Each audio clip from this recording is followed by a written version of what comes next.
I was walking to the hospital to see my father and my son. Out of nowhere, a car came flying at me. I froze. Why is this happening? What did I do wrong? I screamed inside, God help me. And then what happened next? It shocked me to my soul. I'll never forget the sound of laughter at that table. It was the kind of ordinary noise that feels holy when it's the last time you hear it the same way.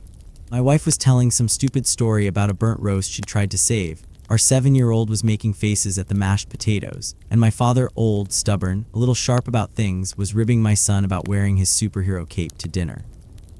We were a middle-class family, nothing fancy, but we were full of small, steady things. Work, school plays, bills paid on time, Saturday breakfasts. It felt like enough. And then my dad went silent mid-sentence, and the world tilted. 1 second his cup clattered, the next he slumped forward on the table like the chair had been pulled out from under him. At first I thought he was joking, he liked an audience, but then his hand fell and his breath changed like something inside him had been switched off.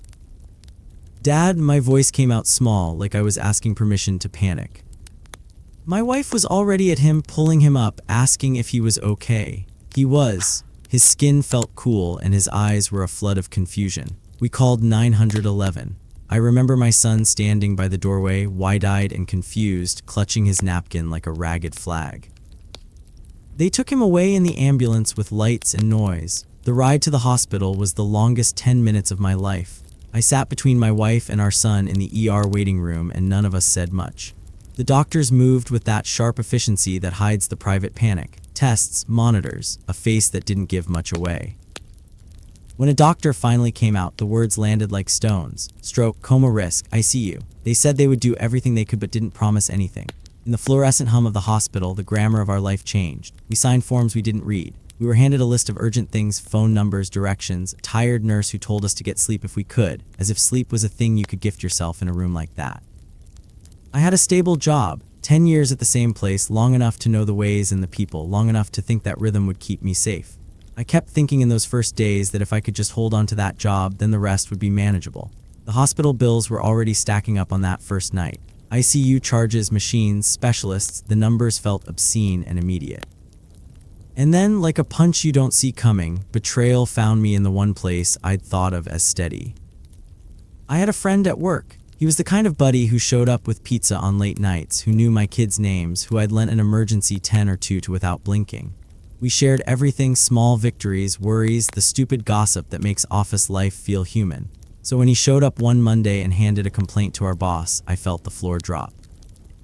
He told my boss I was slacking, that I'd been late, that my work was sloppy, that I'd been checked out for months. None of it was true, or at least not the whole story. I'd been pulling all the weight I could while shuttling between hospital visits, being home to my son, trying to patch together shifts. I told him I had family in crisis, but apparently that wasn't enough. The company moved faster than I could wrap my head around. A meeting, questions that felt more like accusations.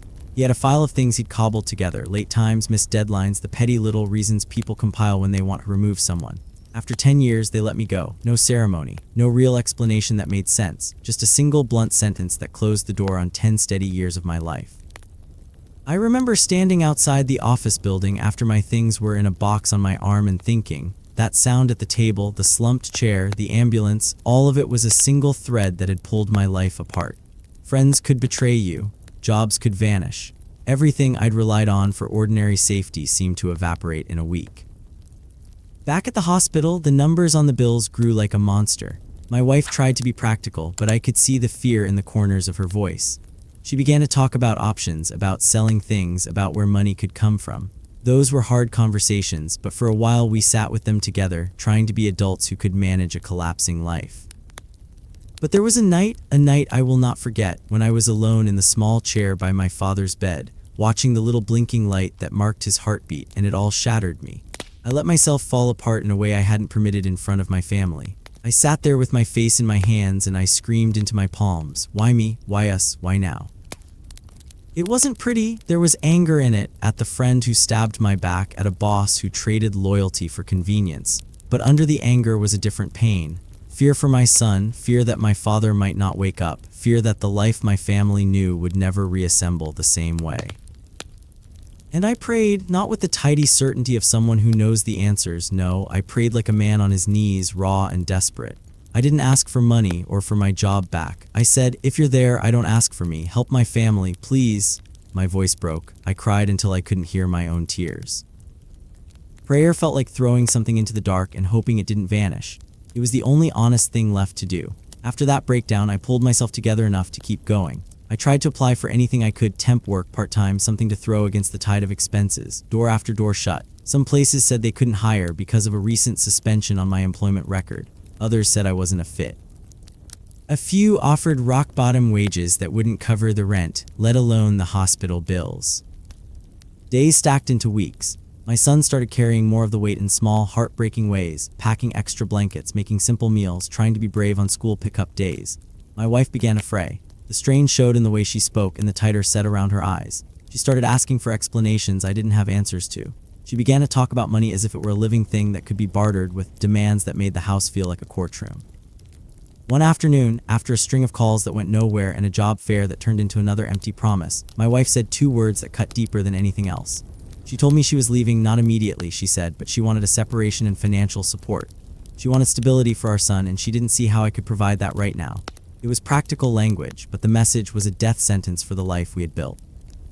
My son's eyes when he heard it, that look of betrayal and disbelief, is burned into me. He asked me through tears, "Is Grandpa gonna be okay?" I took a breath that felt like it might be my last and lied. I said yes.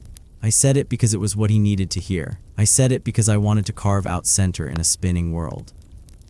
But the truth was, everything was falling apart. My father lay in the ICU. I had no job. My wife wanted out. My son needed me to be strong, and I could feel myself cracking.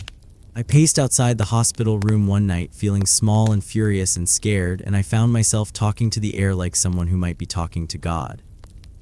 "Why is this happening to me?" I said aloud, the words raw with equal parts anger and plea. "What did I do? If you're there, I'm not asking for myself. I'm asking for them. Help my boy, help my father. Don't make me watch them break." I don't know what I expected. A sign, a voice, a miracle. What I felt in that moment was something quieter, a strange steadiness settle over me like the first thin line of dawn. It didn't answer with fireworks. It gave me a single thought: keep going, keep trying, do the small things that matter. So I kept trying. I took a temp job that paid a pittance. I cut corners until they were sharp. I stayed up filing forms for assistance programs. I held my son, told him stories late, answered his endless questions the best I could. But the strain was real. The house felt colder. The dinners fell silent without my father's barbs. My wife started packing a few things into a bag. After that night, I threw myself into work. 2 jobs every day, scraping money together little by little. I'd go to the hospital when I could, do my shifts, sleep in stolen hours, and then do it again. 2 months of that rhythm: work, hospital, small rest, work. It wore me thin, but it kept food on the table and the machines in my dad's room running. One night after a double shift, I was walking to the hospital to check on him. I was tired in a way that made my legs heavy and my thoughts slow.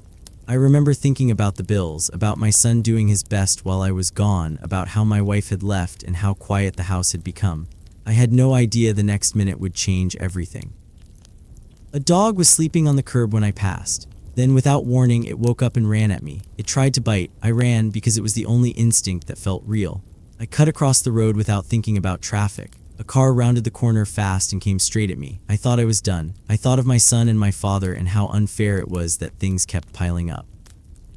The car stopped inches from me. The dog was gone when I turned back to look. It wasn't there anymore, just empty pavement where it had been sleeping before. I was shaking, breathless, and a man in a suit had stepped out of the stopped car. "Are you okay?" he asked. I apologized, still panting. I told him the dog had come at me, that I'd been heading to the hospital, that I was late. He listened. He didn't judge. After a moment he said, "What happened? Tell me." So I told him everything: the hospital bills, my father in a coma, the betrayal at work, how I'd been fired after 10 years, how my wife had left, and how my son was holding things together as best he could. It poured out of me, and when I stopped, he was quiet for a second. Then he leaned back and said, "I know what it's like to be where you are." He told me he'd been betrayed, had lost steady work, had to start over. He said he'd built a company from nothing because he had to, and that if I wanted, he could give me a position that matched my skills. "I can help," he said. "Come by tomorrow, we'll see what fits." He didn't promise miracles, he didn't promise to fix everything. He offered work, steady, fair pay, a chance to breathe. He handed me a card and told me to call. The dog was never there when I looked back again. The car drove away. It was one of those moments that could be explained away as luck if you wanted to, but for me it felt like something more. It felt like timing. I started the job a few days later. It wasn't easy at first, learning new tasks while still doing the hospital run, balancing shifts and phone calls. But the pay was decent and the manager kept his word. I was exhausted, but for the first time in months, the bills stopped feeling like an unsolvable wall. I could breathe a little. A week or two after I'd been at the new job, my son called me at noon from school, voice shaking with excitement. "Dad, Grandpa woke up." I ran to the hospital and burst into the ICU room. My father was sitting up, confused but awake. I hugged him so hard I thought I might break. The doctors told me they hadn't expected him to recover so quickly. They were as surprised as we were. When I held my father's hand and looked at my son's face, something clicked. The chain of events, the dog, the stopped car, the man who listened, all lined up in a way that felt too precise to be meaningless. I couldn't prove it was anything other than coincidence, but my heart recognized help when it came. Over the following months, things settled in ways I hadn't dared hope for. The job grew stable. I could pay the hospital back a little at a time. My wife came around to talk. We didn't fix everything overnight, but the house began to feel like ours again. Most importantly, my son stopped carrying the things he shouldn't have to carry. I never saw that dog again. I never ran into the man in the suit except once to say thank you. I can't say for certain whether God moved that night or whether a string of small human choices simply lined up in our favor. What I do know is this: help came when we needed it in a strange, perfect way. It arrived in pieces, a handbrake screech, a card handed over, a job offered, and those pieces kept us together. We became three again, my son, my father, and me. Not everything was fixed, but what mattered most was mended enough. We ate together, laughed in small ways, and I kept my promise to be there. If that's faith, I accepted it. If that's coincidence, I called it grace. Either way, it was real and it saved us.